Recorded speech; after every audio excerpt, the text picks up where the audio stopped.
Magandang buhay sa lahat mga kawayan. Papakita ko sa inyo ngayon paano magpakintab nito. To, gamit ang wool. Ganito to pakintabin nyo. Yan natin gagawin ngayon. Gamit lang itong wool na ito bala. Pero bago yan, ito muna natin gagamitin. Sasandar muna natin ng mild. Kakalasin ko muna po ito. Ang ating bala. Palit-palit muna po tayo ng bala.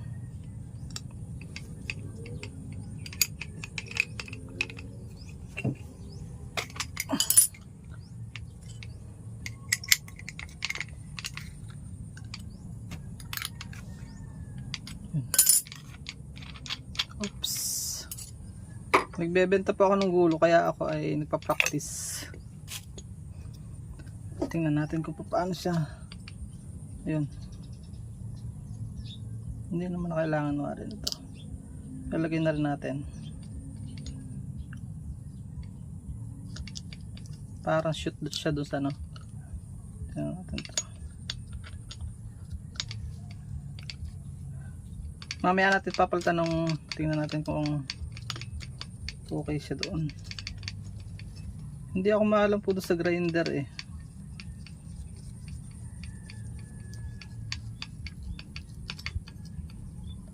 Ba, pwede, parang pwede na. Hindi na kailangan ng ring. Pahigpitan lang po muna natin. Yan.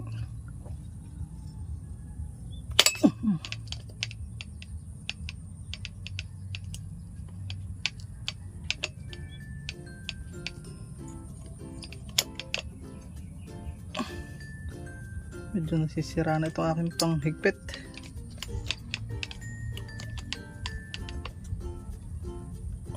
Ayos na. Ay, hindi are. Baligtad. Baligtad ang yun.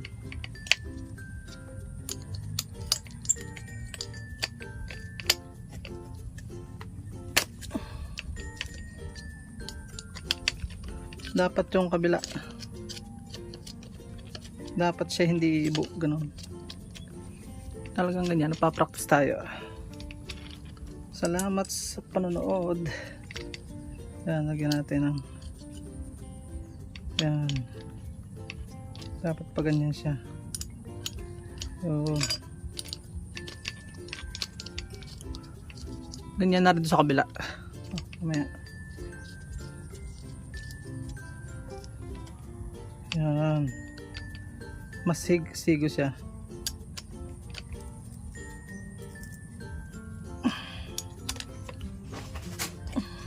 Yan. Hindi na siya naikot. Tuto tayo doon. Gagawin na natin to habang hindi pa brown out. Parang abot ng ano eh. Siguraduhin po natin na tayo may goggles para hindi tayo tibalsikan.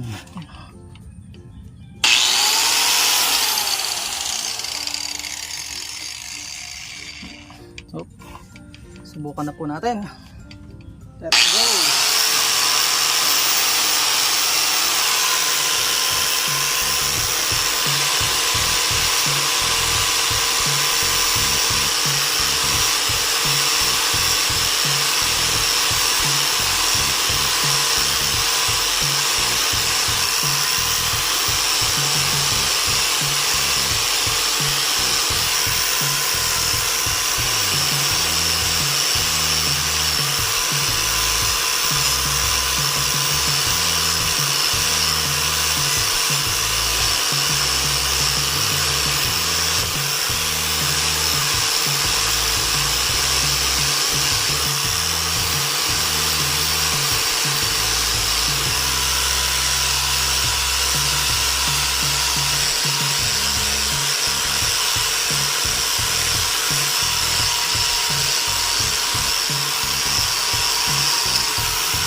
Kita, may pagbabago na po agad oh. Unang ano pa lang. Medyo naiinit din ako konti. Kabila naman, tanggal ang kalawang eh oh.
Yan o, makintab na.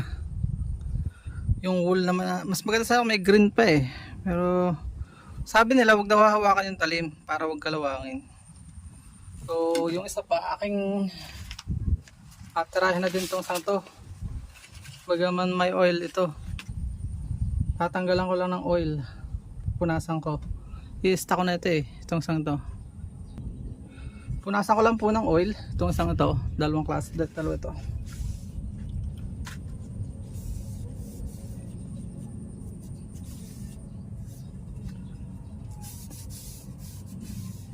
Para makita natin difference yung mula kanina sa umpisa sa kalawangin. Itong isa walang kalawang, may oil pa. Kailangan natin dito may pawis.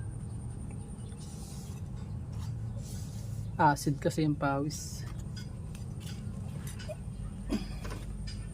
Bukan natin.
Ayos, kita yung pagkakaiba oh, makintab na siya.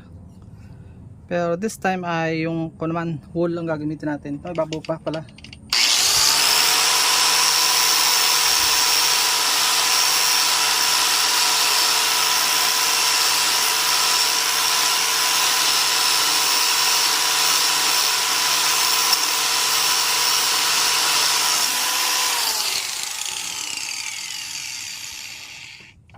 Pansin ko lang, meron ding nakaslab na kaunting bakal.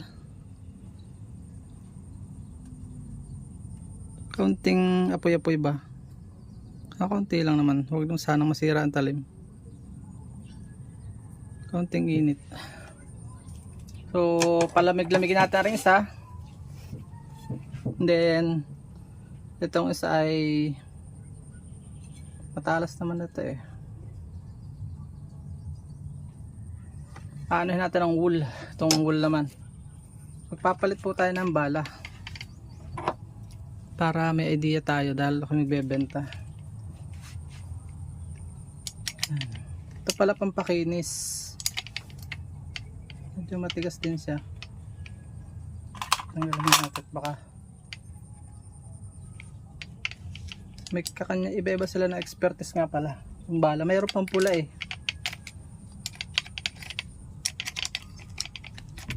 Yan, tanggalin natin tong.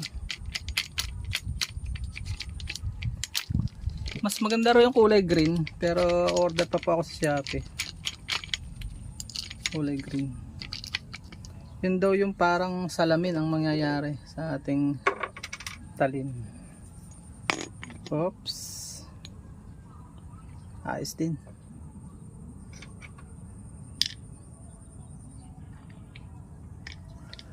Kabit ko natin to. Hop. May ingay pa mga politiko. Hindi pa eleksyon. Sa Lunes tahimik na sila. Bukas last day ng kampanya bukas. So yan.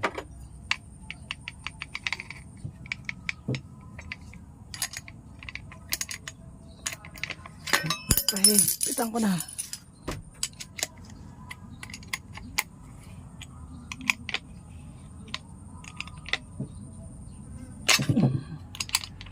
Hindi masyado to sisira na yung panghigpit ko. Basta subukan ko kung gagana, kung totoo nga.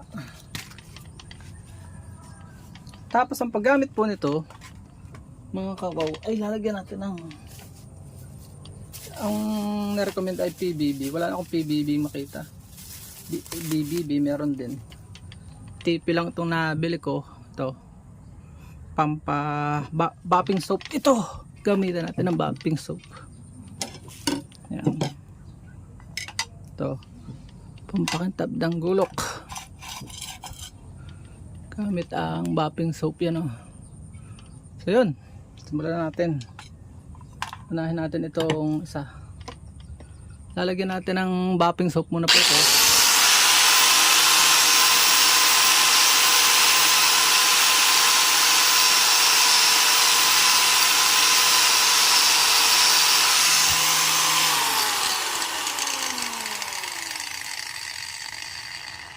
So ayan, meron na.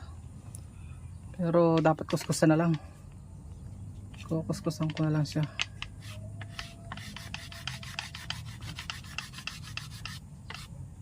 Hindi pala, dapat palang igayon. Yun pala yun talaga.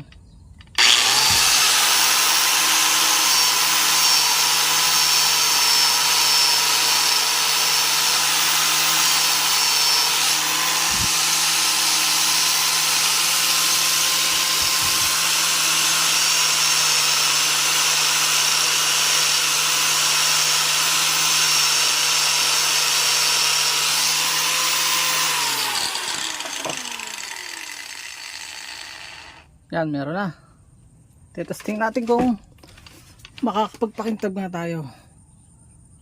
Yan o.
Nakakaslap naman. Kulang pala sa sander. Dapat na sander muna.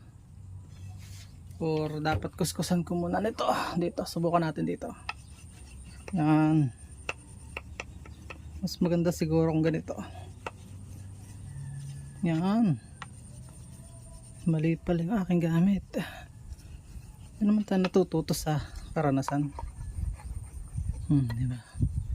Mas effective to. Para kapit na kapit. Ingat-ingat lahat. Baka taga po tayo. Parang hindi masyadong kikintab ito dahil kulang pa sa sander. Yung unang sander. Mas maganda yung pinapuputi muna pala. Maputi. Pagkagaling sa talyer, edi diretso na.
So yan, kumintab na siya, kaya lang kulang sa grinder mga kawaw.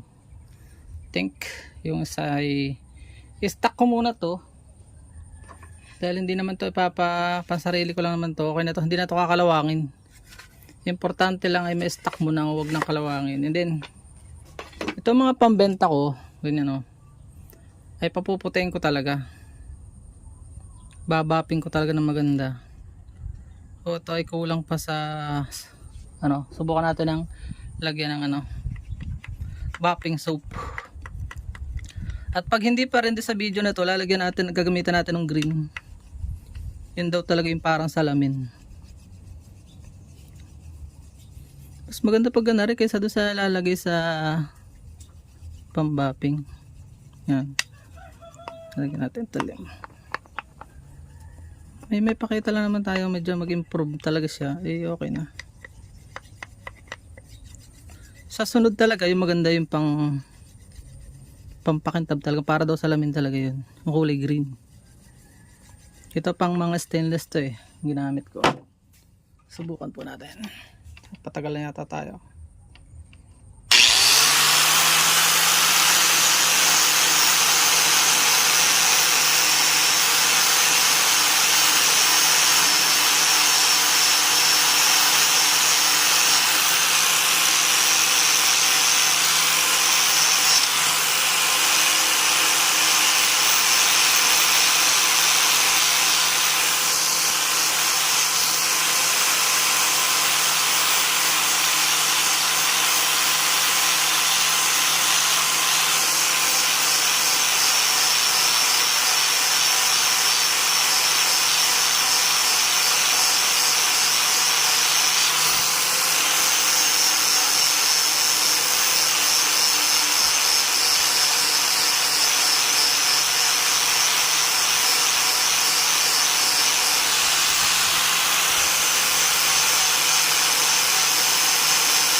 So yan, kita nyo mula doon sa kanina, parang walang ano, ngayon ay medyo shiny na oh. Nagkasalamin na siya, parang salamin na. Pero mas makintab siya yung tingin ko yung isa, yung kulay green. Ma-order po ako sa sunod na video. Papakita ko sa inyo yung epekto ng popping na kulay green. So ngayon may success na tayo. Eto na siya. Ginamitan natin ito. So yan. Yan yung resulta ng pagbabapping ng wool. Ito po yun. Wool pa lang po ito at saka yung sander. Sa sunod, ayun, ang itim siya oh. Kulay wool siya. Hope may natutunan po kayo kahit konti. At yun oh, kintabi oh. Yun ang kagandahan itong na babapping natin. Sa pagbebenta ko po yan, libre na po yan. Kaya mas mapapaganda ko pa po yan kung akin po itong sander ng ayos. Yun pala sikreto, sander ng ayos para plain na plain siya. Yun o. Maraming salamat, paalam, and God bless.